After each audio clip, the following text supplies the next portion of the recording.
President's Message for May 2026. What can you yourself do? Nichiko Niueno, President of Risho Kosei-kai. Connecting with one another defines us as human. The strength possessed by each of us, human beings, is actually a weak, small force.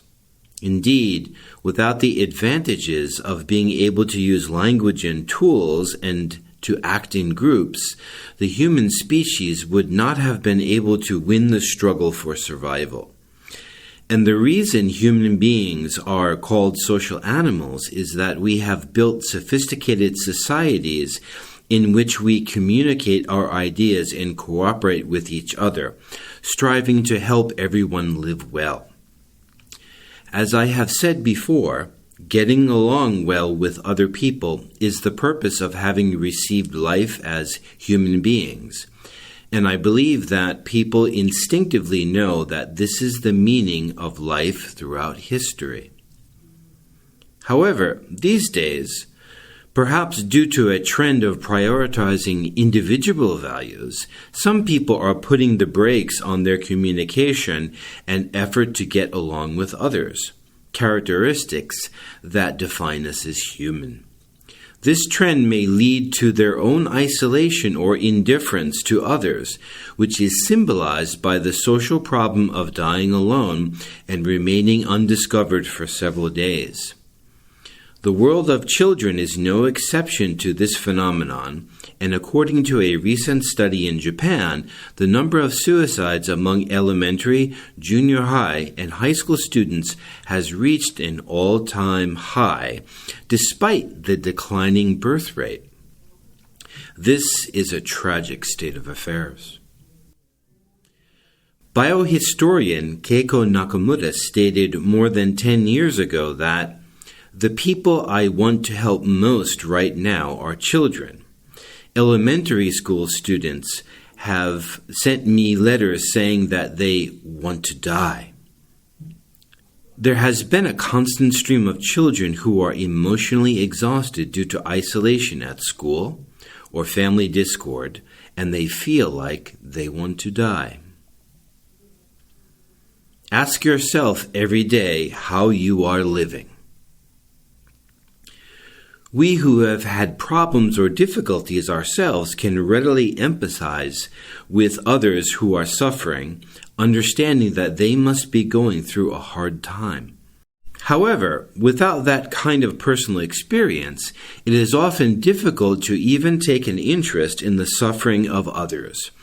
And when it comes to suffering so unbearable that someone contemplates suicide, I think that very few people are truly capable of understanding what the person in question is feeling. Zen Master Dogen teaches us that to study the Buddha way is to study the self. Although we may think we know ourselves, in reality, we do not fully understand our own selves. And as we do not even understand ourselves, to suppose that we can truly comprehend the feelings of others strikes me as an even more difficult task. Even so, in a world where so many young people feel that it is difficult to go on living, we certainly cannot say there is nothing we can do to help. The educator Nobuzo Mori observed, "No matter how difficult one's life may be, there is no greater blessing on this earth than having received the gift of life." And true religious faith makes us aware of this fact. Similarly, the aforementioned Keiko Nakamura's fervent wish for children is to let them know that the very fact that they are alive right now is something truly extraordinary. Both of these educators explain the importance of conveying to people the truth about life, and Nakamura also notes that if you trace your lineage all the way back, you arrive at the ancestral cells from 3.8 billion years ago that connect us all. Realizing the oneness of self and others, and that all are one, gives us the courage to live with the mind of reverence for ourselves and others. In which case, perhaps what matters most is that we demonstrate, through the very way we live our lives, our ability to accept any kind of hardship and to go on living with an awareness of gratitude for the life we are receiving in the present moment. As a result, when we hear people who are suffering with troubles give voice to what is on their minds, we will be able to offer them words of strength and encouragement. Zen Master Ryokan wrote, "If you ask me, what is suffering? My answer is, the frame of mind that creates distance between people."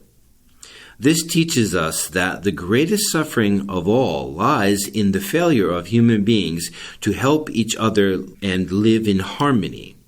Therefore, while engaging in daily self-reflection on how you should now be, try to remain attentive to people close to you and notice even slight changes. Then reach out to them by asking, "How are you doing?"